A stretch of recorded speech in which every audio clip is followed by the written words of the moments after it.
بسم الله والحمد لله والصلاة والسلام على سيدنا Muhammad وعلى آله وصحبه أجمعين. Yesterday I was speaking about Sayyidina Nuh alayhi salam. There's a couple of points which I mentioned, but I wanted to mention, but they just slipped my mind. So I just want to go back to Sayyidina Nuh alayhi salam. One of the things I said is that there's a scholar called Shaykh Abu Sa'da, an Egyptian scholar, who wrote a book called إعجاز القرآن من أعجمي القرآن. The miraculous nature of the Quran in the way that he uses non-Arabic names. And then he mentions every single name which is non-Arabic and talks about the miraculousness of that name, the way that the Quran uses it. And what the Quran does is that he uses those names with wordplay.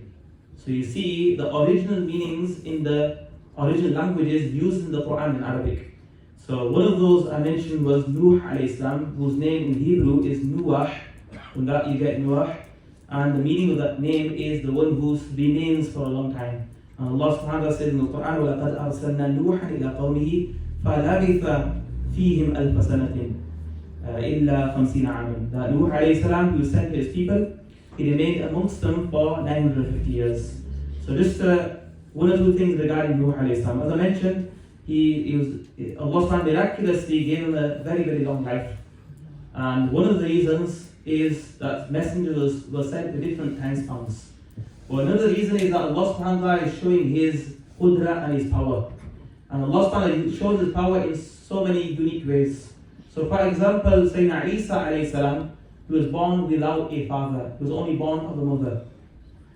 And what was the reason for that?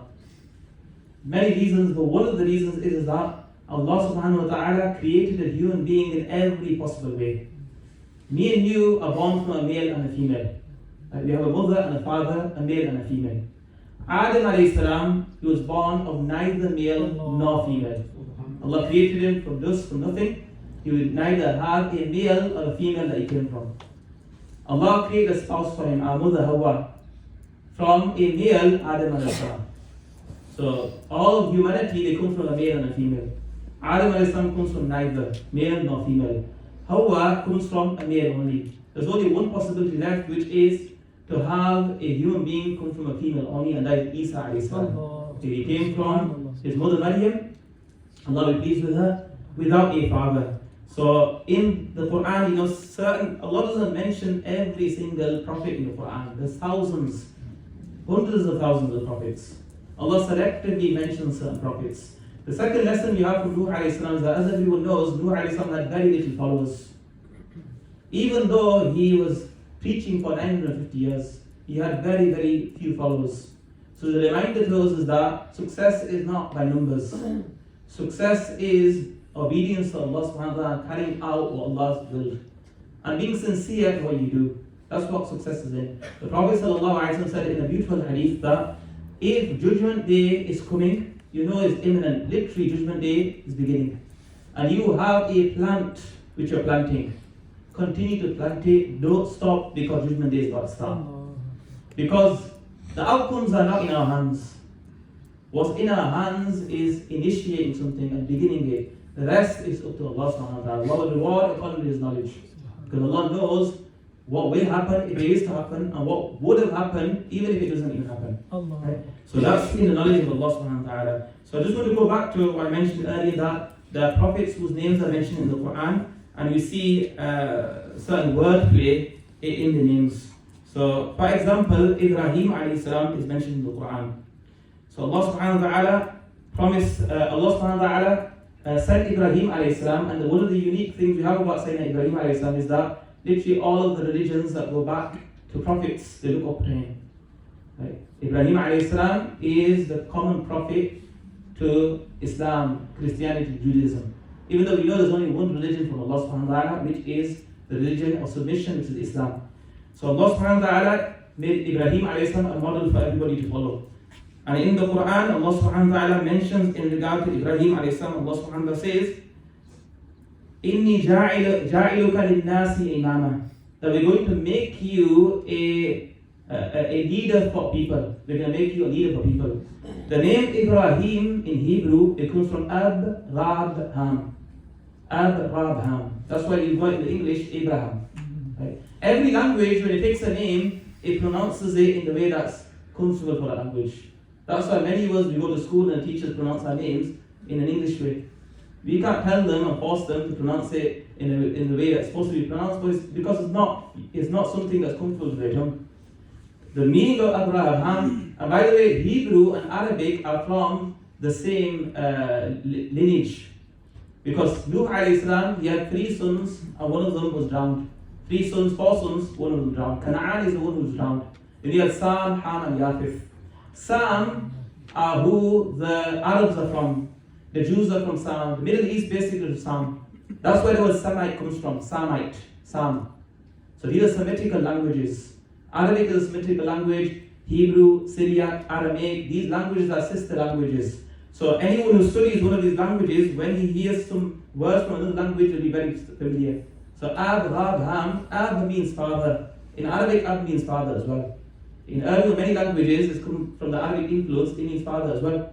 So Abraham, and then it's pronounced as Abraham, and in Arabic it's pronounced as Ibrahim. Even though in the Quran you have many different pronunciations of certain words. One of the qira'at actually has the pronunciation as Abraham, in the way that's more common with the English. So the meaning of Abraham is the one who is the father to a great many people, and that's Ibrahim alayhi salam. Then you have the children of Ibrahim alayhi salam, Ismail alayhi salam. The name Ismail comes from the Hebrew Yishma'il. A person who knows Arabic knows that Yishma is close to Yasma in Arabic. Actually, they are from the same root. Yasma means he hears. Sami'a Allahu liman hamida. Sami'a is the past tense. Yes, Sami'a. Yasma'u, he hears. In Hebrew it's pronounced as Yashma'. And the Hebrew word for God is Il. So all of those names that you know of that end with Il, Jibra'il, Mika'il, all of them, the Il means God. Yeah. In fact, Jibra'il is a very interesting one. Jibra'il means, Jabr means power. Il means God. Jabr means the one who is powerful, the powerful one of God. And look at in the Quran, I'll just open up to Surah Takbir. Allah subhanahu wa ta'ala mentions Surah Takbir. Allah says, إِنَّهُ لَقَوْلُ رَسُولٍ كَرِيمٍ. That this Quran is the word of an honorable messenger. The messenger here is actually Jibreel alayhi salam, because he is a messenger from the angels. ذِي قُوَّةٍ عِنْدَ ذِي الْعَرْشِ مَكِينٍ. ذِي قُوَّةٍ, the one who wields power. Jabbar means the one who wields power. Yeah? The actual meaning of it. عَلَّمَهُ شَدِيدُ الْقُوَى. He is taught by the one who wields great power. Jibreel alayhi salam. The Quran actually uses those names and uses them with wordplay. Meaning that the author of the Quran knows those languages. And no person could make an allegation that the Prophet ﷺ knew those languages.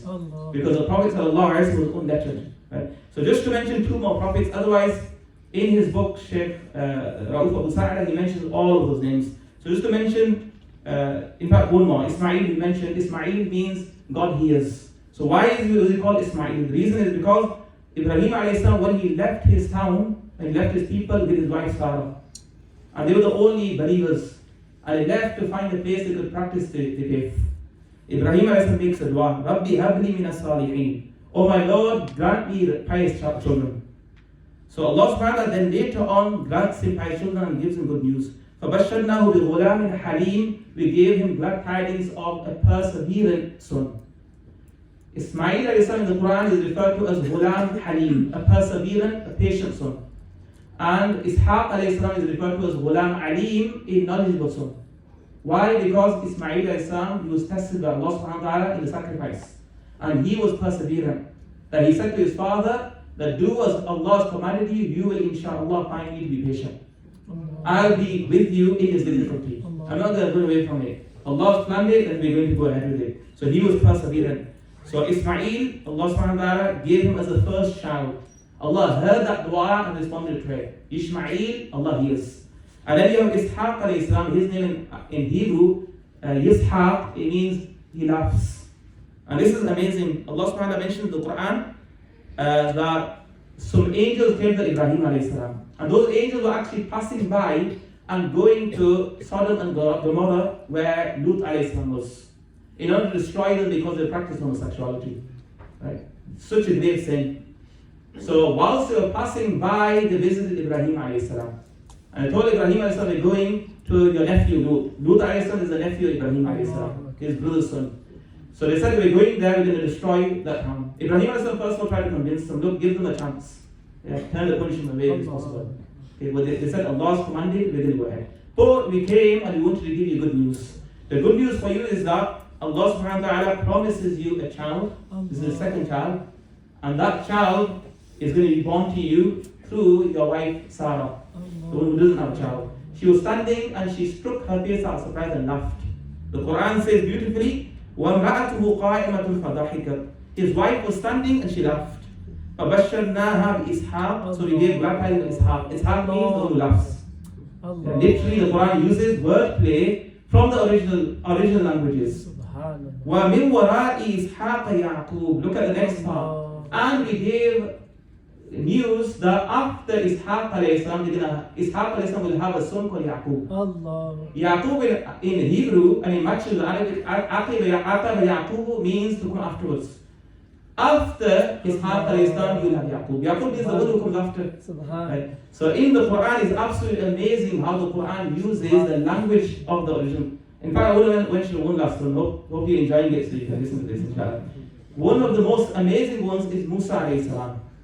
Like the Mufassirun, those who explain the Quran, there are so many meanings of Musa. And he basically, he said none of them were right. Someone said that Musa means the one who's picked out of the water. Because it's picked from the river Nile. But he goes extensively and talks about how he can't be right. He said Musa, actually he studied ancient Egyptian. Ancient Egyptian was just discovered recently, just in the last 100 to 200 years. Egyptology, study of Egypt, is just recent. You know the Sphinx that was dug up under the sand? People didn't even know it was there. And all of these things, they were discovered by the British. And then they had the Rosetta Stone, which is in the British Museum, which I visited about 3-4 weeks ago. And through that, they actually cracked the Egyptian language. Just in the last 100 to 200 years. In Egyptian, the word is Moshe. Moshe in Egyptian means child. And the amazing thing is that Allah subhanahu wa ta'ala uses Musa alayhi salam's original meaning of the word in the Quran. Allah subhanahu wa ta'ala, first of all, when they pick up Musa alayhi salam, they refer to him as the نَتَّخِذَهُ وَلَدًا. That why don't we take him to be a child of ours? Literally, Moshe means a child. Another verse, when Musa alayhi salam goes back to Fir'aun in order to send him the message from Allah subhanahu wa ta'ala, Fir'aun tries to play some psychological tactics, and that story is an amazing story by itself. I want to revisit that. But one of the things Pharaoh says is that Pharaoh was like the father to Musa alayhi salam. Remember, Musa alayhi salam, he was brought up in the house of Pharaoh. Pharaoh was like his father. So he uses psychological tactics. So Pharaoh says to him, Alam nurabbika feena walida. Do you remember, we raised you amongst us as a child. Allah subhanahu wa ta'ala uses that word for him, raised amongst us as a child. The word Musa actually means a child. So in this way, you have literally all the prophets, the names are mentioned in the Quran, and then wordplay and the original languages are used by Allah subhanahu wa ta'ala as an indication. Look at Musa alayhi salam. No one used ancient Egyptian until the last couple of 100 years ago. No one could even say that so-and-so help or so-and-so help who knew it. It's impossible. And this is actually one of the ways that Allah has uniquely protected the Quran. So we have an amazing book from Allah subhanahu wa ta'ala. Allah gives us the tawfiq that we can understand the true value of this book.